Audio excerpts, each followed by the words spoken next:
Seigneur, nous vous saluons au nom de notre Seigneur et Sauveur Jésus-Christ. Nous sommes l'église ECC 15e, Sepko Kintamo Kimvula. En ce dimanche 22 mars 2020, nous avons la grâce de nous présenter dans vos maisons et partout où vous êtes. À cause de la fermeture des églises,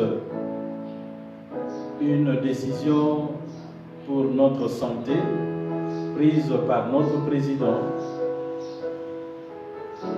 Nous, Église, nous avons le devoir de continuer à faire ce travail, cette mission que nous avons reçue de notre Seigneur, de vous accompagner dans les moments difficiles. Nous traversons un moment difficile, un moment où la peur a gagné beaucoup de gens. Mais laissez-moi vous dire, bien-aimés, que Jésus est au-dessus de cette pandémie. Jésus a porté cette maladie en son corps sous le loi. Et il a déclaré, tout est accompli. C'est-à-dire, Jésus a vaincu. Il a vaincu cette pandémie, cette maladie. C'est l'occasion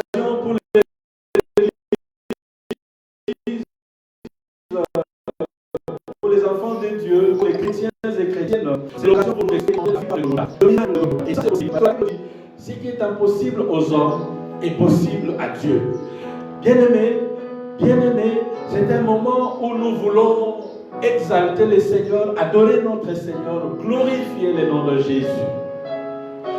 Voici donc notre programme. C'est un programme de 30 minutes qui va s'articuler de la manière suivante. D'abord, la prédication. Ensuite, nous allons passer un moment intense d'intercession. Et nous allons vous donner l'occasion, bien-aimés, de recevoir de bénédictions en ce dimanche par la dîme, les actions de grâce, mais aussi les offrandes. Et nous allons vous donner pendant les annonces comment vous pouvez nous faire parvenir ces dîmes, ces actions de grâce et ces offrandes. Et donc, sans plus tarder, nous allons chanter avec Dieu. Nous allons inviter notre frère Élie Caromon qui va entonner un chant de gloire, un chant de victoire. Et je vais vous inviter à chanter avec nous. Là où vous êtes, levez-vous, chantez avec nous. C'est vraiment un moment de culte. Nous vous invitons à être avec nous, de cœur avec nous, dans la prière, dans l'adoration et dans la louange. Et voici nos frères Élie pour ce cantique. Nous chantons le cantique de la 219. Soko pasi mingi ekokangayo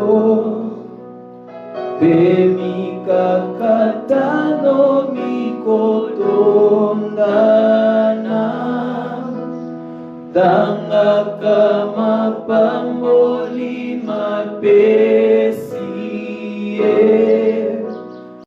Okoka mwa bebolingo na Yesu Tanga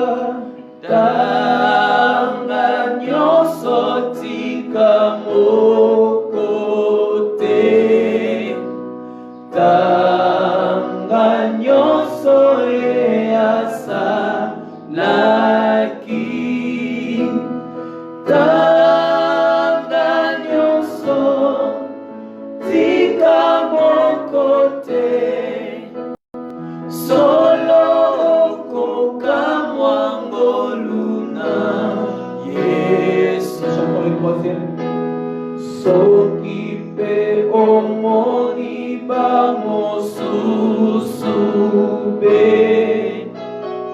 Namosolo mingi lulaya ngote Tanga kama bamboli mapesi Oyo ba bakosomba na mosolo te.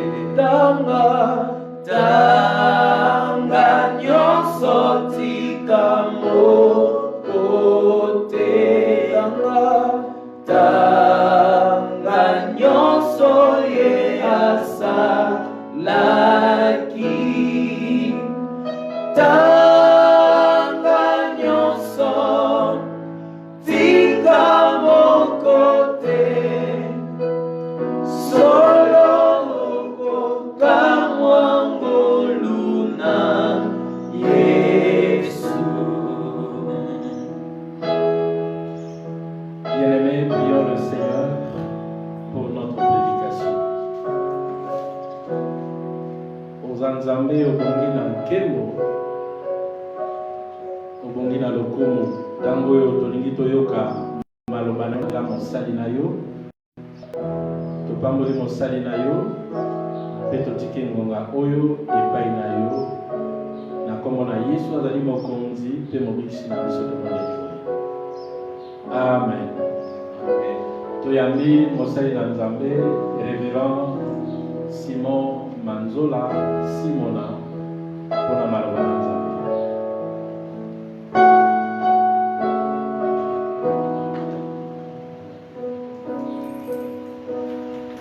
Bandeko tozotanga maloba na biso ya Nzambe, tozotanga yango na tongwa lelo na mokanda ya banzembo mokapo 91 tobandi na nzela ya 9 pe tosukisi na nzela ya 11 pe totangi boye mpona ngonga na biso na biso moko na ntango na biso ya méditation esengeli tokende mosika totanga chapitre mobimba chapitre 91 ya psaume totangi maloba na Nzambe na kotanga liboso na lingala mpe na kotanga na français po eza nango mokuse po tokotanga pamba te okoki kobombana epai ya Yawe okomisi Nzambe ya likolo mobikisi na yo. Pasi moko te ekozwa yo, mabe moko te ekokwela ndako na yo. Yawe akotinda banjelu na ye babatela yo bisika nyonso oyo okokende. Natangi na français. Car tu es mon refuge, ô Éternel, tu fais du très haut ta retraite. Aucun malheur ne t'arrivera, aucun fléau n'approchera de ta tente, car il ordonnera à ses anges de te garder dans toutes ses voies. Nzambe topesi merci na tango totangi maloba na yo tolimbola to loba yango na bolamu nyonso biso toyebi koteya te me yo teyaka na biso molimo mosantu sala na yo kamba biso na kombo na Yesu. Amen. Tokoki kovanda na biso maloba na Nzambe oyo totangi awa mokomi na nzembo azokotalisa biso azokomonisa biso kobatelama to protection ya Nzambe pe kimia ya Nzambe oyo apesaka na bato oyo bazomikamba epai na ye bato oyo bazomibomba epai na ye alobi ete bato wana bazobeneficie na protection na ye na kobatelama liboso na Satana pe liboso na ennemi oyo toza na ecomain oyo tobengi Satana. Yango wana mama likambo na biso ezali fais de Jésus-Christ ton abri. Fais de Jésus-Christ ton abri. Komisa Nzambe, komisa Yesu Masia et bomba melona yo. Tango tolobi betolo ya ngomate parce que ta makama komina nkole zotalisa biso ete awa na sela mo itozali ezala monguna oyo aza monguna na biso nyonso oyo alingaka biso te oyo autaki na likolo oyo atosaki te tobengi Satana le diable kuna babenganaki ye babetaki ye mpe babwakaki ayeki na mokili bongo Bible ezotalisa biso na mokanda ya Apocalypse 12 verset 12 tozwikaka parti mpe na yango elobi na biso natangi yango malheur à la terre et à la mer car le diable est descendu vers vous animé d'une si grande colère qu'il a peu de temps. Mawana yo mokili mabele pe mai pamba te Satana kiti epai na yo na kanda azoluka nani oyo ye akobebisa pe ntango na ye eza mokuse. Yango wana biso ntango tozwa kocomprendre maloba oyo esengeli tomitika te kanda na Satana ezwa biso, esengeli tomitika te Satana sakana na biso, mais esengeli na biso tozala na mayele pamba te Satana wana bauti kobeta ye na lola babwaki ye na mokili aza na kanda alingi kosevanse epai na biso na lolenge moko to na lolenge mosusu. Yango wana biso esengeli na biso toyeba kobongama mpona yango po pamba te tata oyo azoteya biso Pierre azoteya biso na makomi na ye na mokanda ya 1 Pierre 5 verset 8 azotalisa biso eloko ya malamu oyo esengeli na biso kosala attitude na biso liboso ya monguna oyo babwaki na mokili. Azoloba na biso ete veillez et soyez sobre, veillez vous, votre adversaire le diable rôde comme un lion rugissant cherchant qu'il dévorera. Bosenzela bosala angel pamba te monguna na bino Satana azali kobaluka nzinga na bino azoluka nani oyo ye akolia. Alléluia.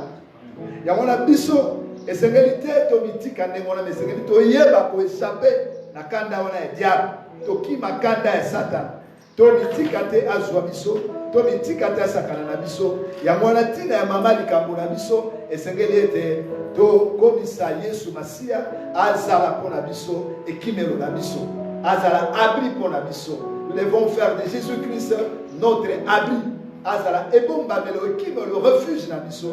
Pamba te tango Satana zoya kobaluka nzinga na biso ndenge Pierre 1 Pierre 5 verset 8 ezotalisa biso toza pe na lion oyo aza lion ya makasi oyo tobengeli lion de la tribu de Juda oyo Apocalypse 5:5 ezotalisa biso ke il y a un lion, le lion de la tribu de Juda aza na makasi ya kopanza nkosi oyo azoya kodéranger biso.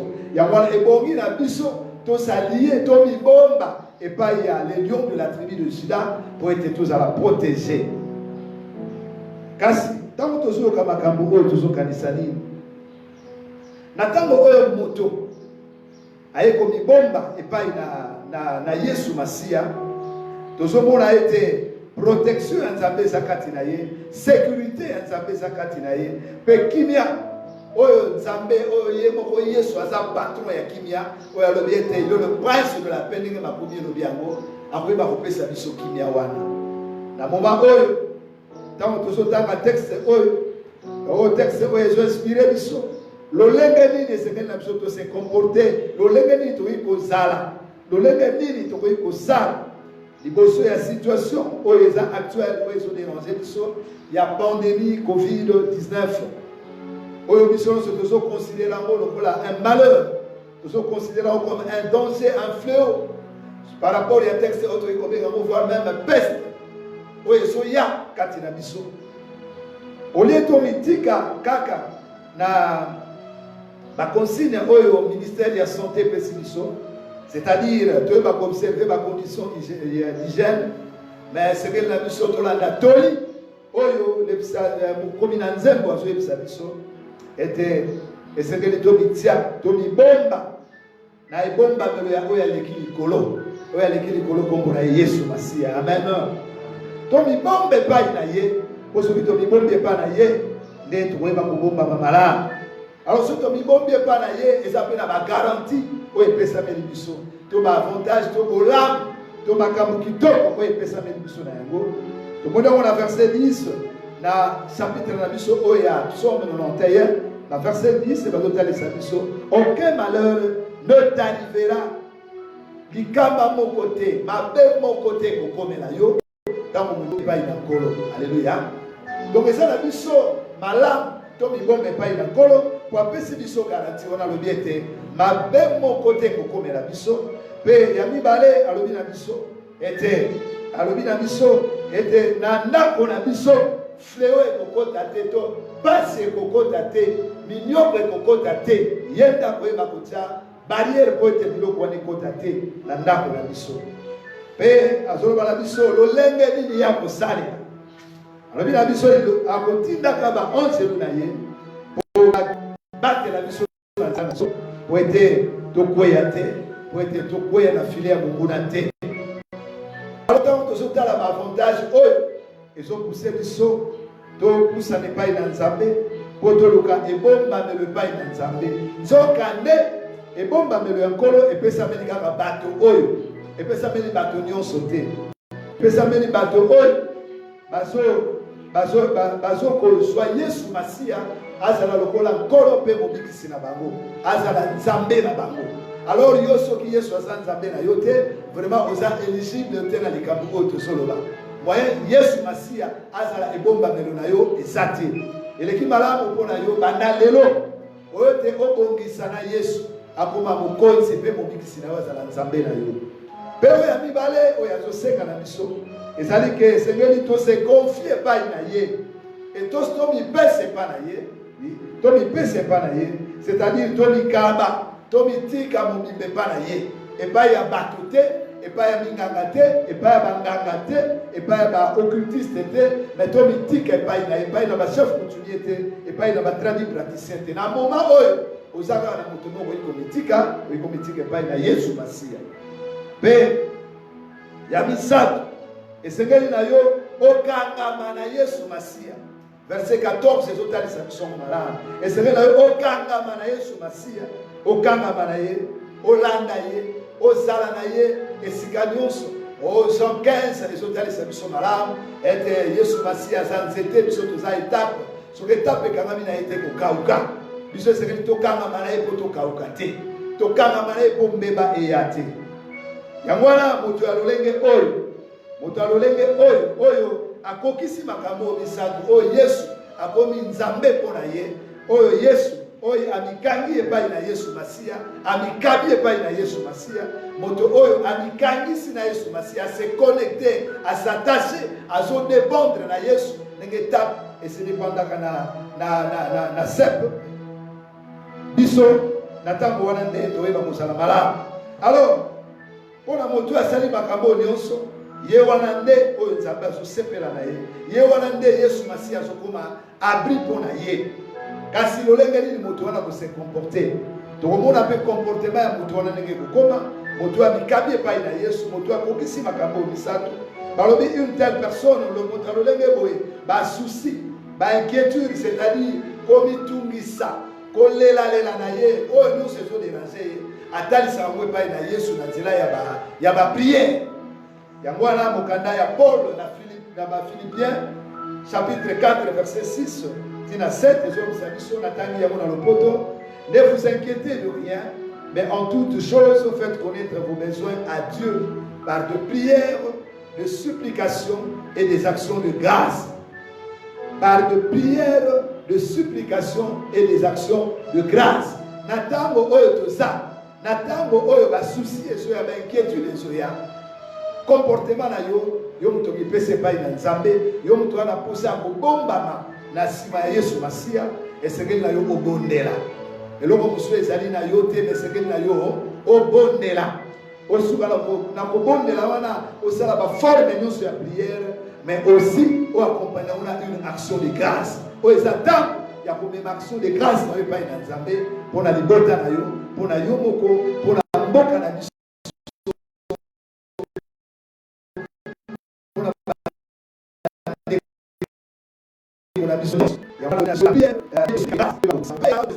et la paix de Dieu qui surpasse toute intelligence vous gardera vos cœurs et vos pensées en Jésus-Christ.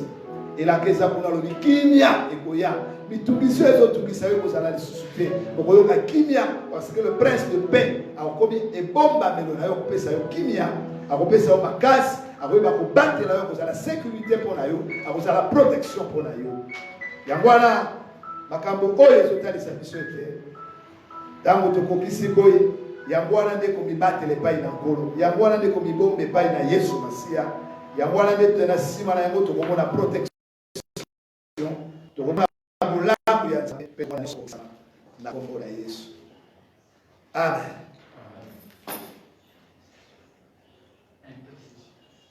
tozoleka mbala moko na kobondela tozoleka mbala moko na kobondela pamba te tosukisi mateya na biso na kotalisa ete moto ya mibombi epai na yesu masiya moto ya kimi epai na yesu moto aponi yesu lokola ebombamelo na ye asambelaka yango na biso na ntango oyo tozobondela nalingi epai yo ozali ozwa position obongama yo na libota obongama yo na bandeko obongama yo na bana obongama soki poza yo moko okanga porte na yo zwa moma ya bien tozobondela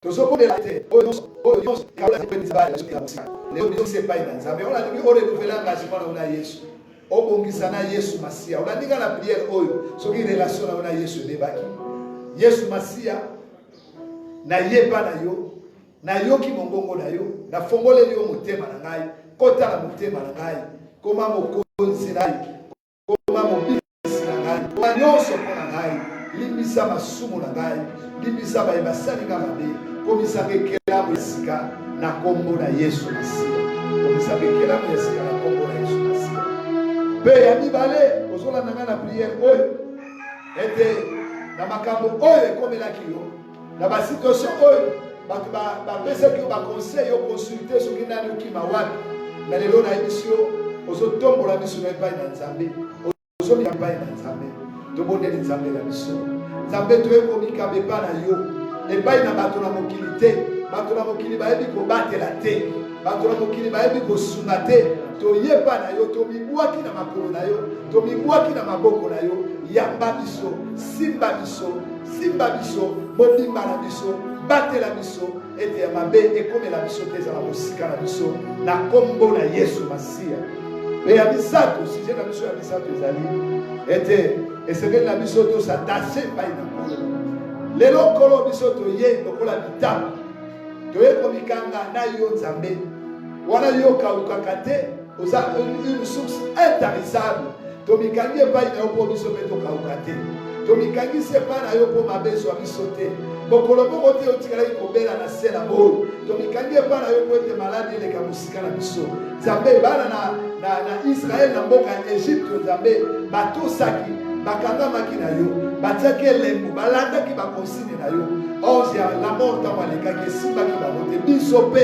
lelo tosengi ete maladi oyo eleka mosika ya bandako na biso eleka mosika ya mabota na biso eleka mosika ya bana na biso eleka mosika ya bandeko na biso eleka mosika ya mboka na biso situation ya mboka na biso esonga normal parce que biso tomikangi na yo oyo bamikangi na yo bavivaka normalement mpe bavivaka malamu tika ya bolamu na yo eyakati na biso na kombo na yesu masiya nzambe ogarantiri biso na makomi na yo ya Philippiens 4 plutôt 6 tina 7 na verset 7 olobi ntango tomipesi epa na yo ntango tobeleli yo kopesa kimia oyo mokili apesaka te yo opesa kimia oyo ekutaka epai na nzambe tika kimia oyo eleki mayele ya bato nzambe lelo ekota na bandako ekota epai ya ndeko na ngai azolanda ngai ekota na ndako na yo kimia wana ekota mokulu ezala mosika soki maladi ekotaki ebima na kombo na yesu soki kufa ekotaki ebima parce que bakomi na kolo elobi ete les portes de séjour de la mort ne prévaudront pas contre toi ekotelema te lelo ekufa wana ebima na ndako na yo jésus christ oyo aza le prince le paix apesa yo kimia mpe yesu oyo ayaki mpo apesa bomoi apesa yo bomoi apesa libota na yo bomoi ya kofuluka tika bolamu na nzambe elanda yo tika elonga na nzambe elanda yo tika esengo na nkolo etondisama na mabota na biso lelo lobi mpe lidela na libela kobanga te mpo ete omibongi epai na nkolo oyo akobeta nkolo aza te oyo esengeli akanga yo oyo esengeli abengisa yo efo akweyisa nano yesu masiya osi lontan kokweyisa yesu te yesu aza ebombamelo na yo akotika yo te yango wana na rappele yo ete tikala toujours epai na nkolo azala mokonzi na yo mpe se confie epai na ye mpe kangama na ye mpe bondelaka ntango nyonso kotika te na kombo na yesu tobondeli boye amen.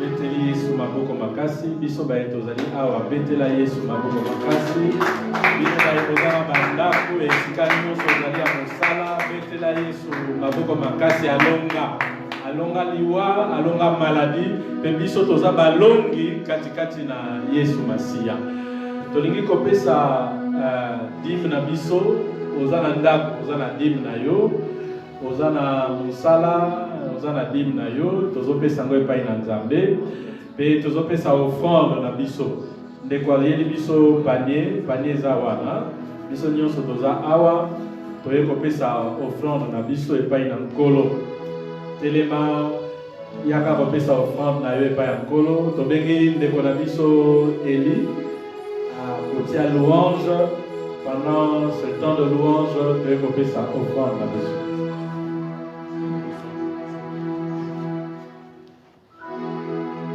Tikato kosanjola Bolona bokotobe Zambie Boumela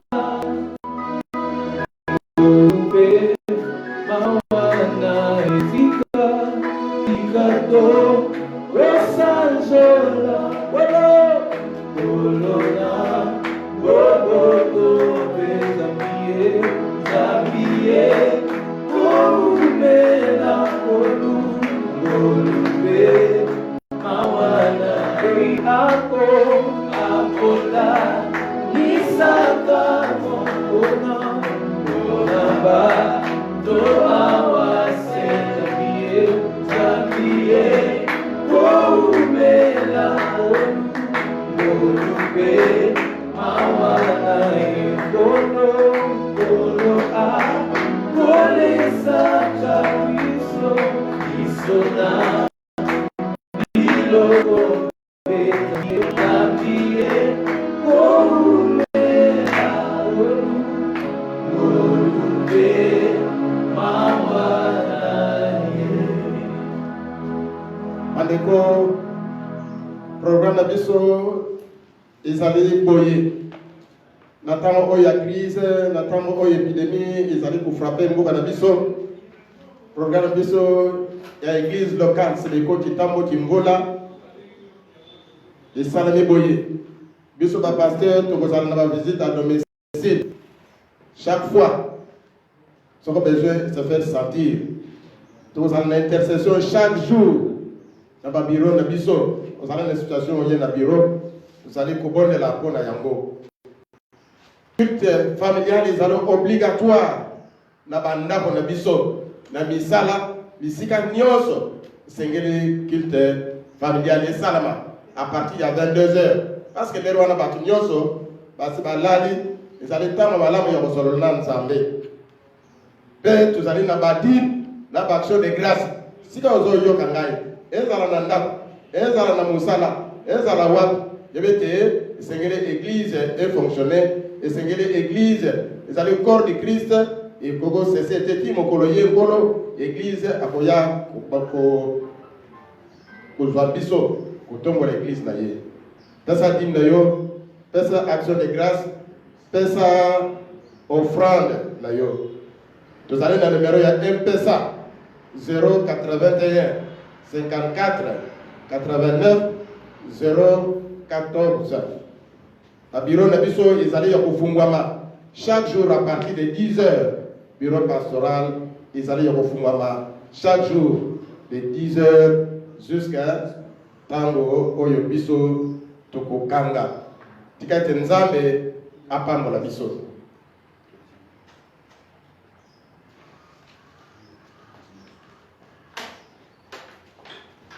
Bandeko tokomi na suka ya culte na biso culte normal esalemi na église Sepko Kintambo Kimvula.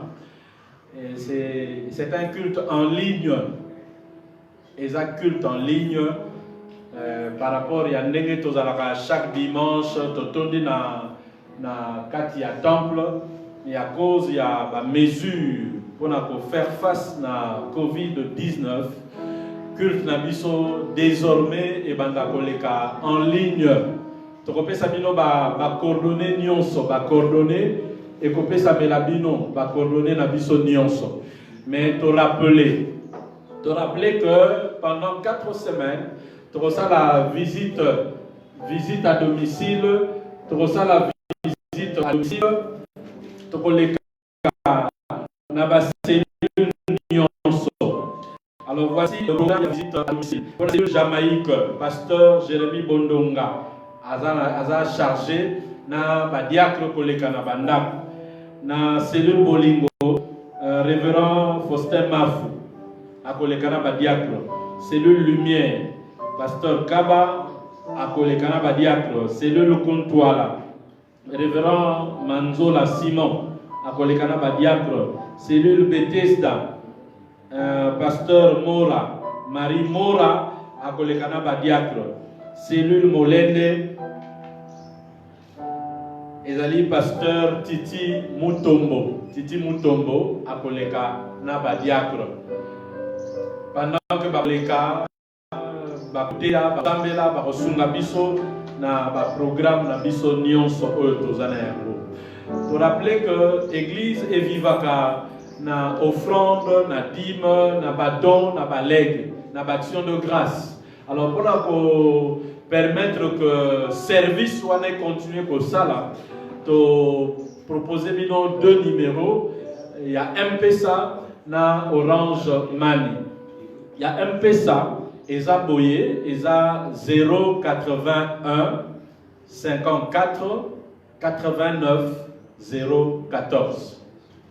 081 54 89 014. Numéro ya Orange Money, tu Sabino Yango plus tard, pour te toujours en contact. Tu banda koleka na Facebook Live, na WhatsApp, groupe à WhatsApp, na YouTube. Donc utiliser réseaux sociaux. C'est-à-dire que tu es toujours en contact na bino. Mais aussi, eza na équipe où ils ont chargé d'un appel, c'est-à-dire tous les membres, tous les fidèles. Il y a cette coquine tambo qui vous là. Vous allez étonner de vous recevoir un texto, un message écrit, mais aussi vous recevez un message téléphonique, c'est-à-dire un des membres et l'équipe autotier en place à Kobenga pour n'avoir bisabino n'engeni une évolution à Makambo, n'engeni une évolution à l'église et à l'Écosalema. Tika Nzambe a pas la bino na dimanche oyo na poso oyo botambola na Nzambe to sambela to bangate to telema na losambo to zala molende to sungana moninga azaki eloka kolia pesa ye na batao eza difficile Nzambe atambola elongo na biso tokosukisa losambo na biso na nzembo tokobenga ndeko na biso Eli. Et pas yoza na ndako na nzela telema biso bana misioni toyeba nzembo oyo bongo tokozwa lipamboli ya suka na motei na biso pasteur Simon Manzo toyeba papa lobi oza moto misioni otelema oyo na nzembo oyo eza lingala 184 elobi boye emondimilemba yoka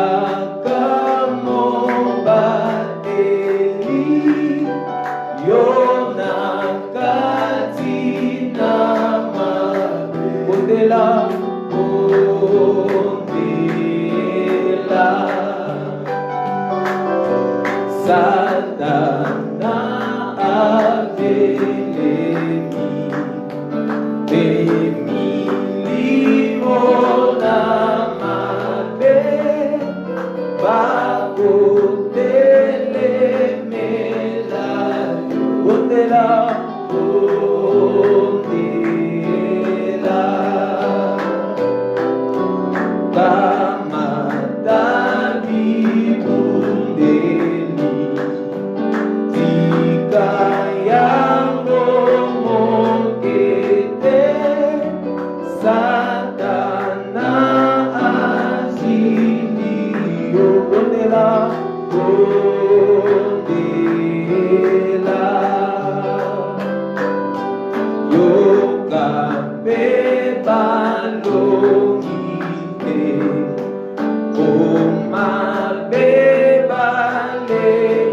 Bondela to telemi to soko bondela nzambe. Nzambe ya lokumu nzambe na nkembo. Biso oyo toponi yo lokola ebombamelo na biso. Yesu biso toponi yo ekimelo na biso. Pamba te liboso na yo mopepe moko te telemaka. Pamba te liboso na yo maladi moko te elongaka. Pamba te liboso na yo eloko te elongaka. Yo olonga kufa na Golgotha utangisaki bakila. Pe yo olonga Satana olivraki en spectacle. Toyo komibombe pa na yo. Ibondela na biso ya tongwa lelo yo kiango. Petika molimo na Yakoba kokamba biso. Tomela toujours na kati na mabondele pamba tolobi na biso prier sans cesse. Tika bolingo ya Nzambe tata. Ngolu ya Yesu Masia na lisanga ya molimo mosantu. Ezala kati na biso moko na moko lelo lobi pe libera na libera na kombo na Yesu. Amen.